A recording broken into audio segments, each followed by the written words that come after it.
Ito kanawayan natin guys. Magandang tanghali po pala guys. Ito kanawayan natin 2 years old. Ang tatay po nito ay pure RRC inline. Pero yung nanay nito is blue fish hatch. Kumbaga hindi na pure kanawayan to. Mukhang may sipon na. Ano lang siya, medium high station lang to. Ito po yung farm ko.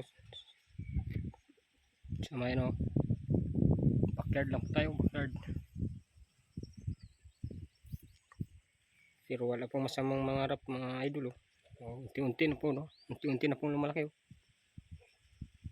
maksaya nga lang sa patuka.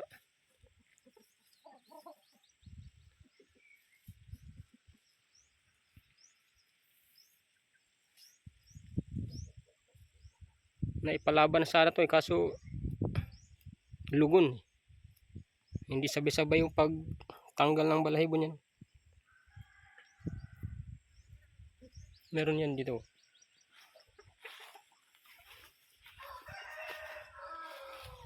Ito may laban na sana yun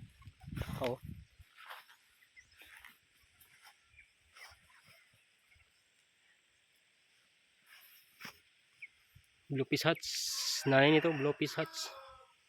May sipon nga mahirap pag wala sa farm hindi na sumibayan yung tauhan ko lang po rito ang hindi na sumibayan, may sipon na pala mabigyan ng panglunas to para din na lumana. Tama po ba mga idol? Mahirap na po pag lumalaw.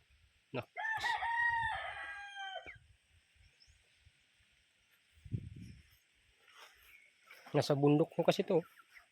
Ako nasa bayan ay tauhan ko lang nandito.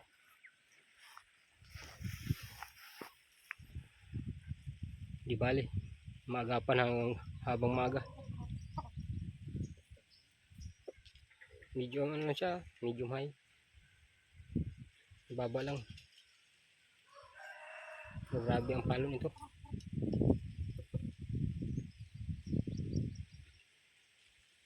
Kanawayon cross blue fish hatch, nanay niya blue fish hatch.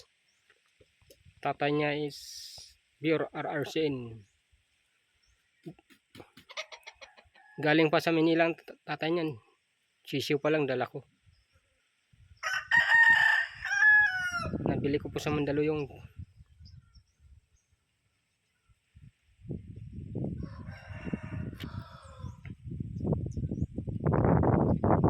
Uy, labas ka rito na yakapay.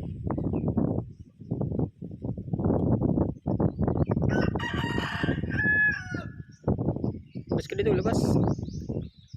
Iyak ka pa sa audience mo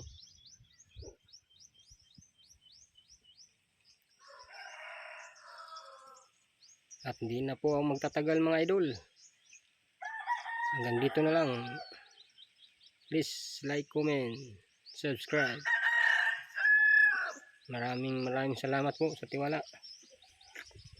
Kaya tayo backyard lang po. May ganito na po tayo. Mga nasa 20 na po sila. Okay, hanggang dito na lang po. Maraming salamat. God bless sa lahat.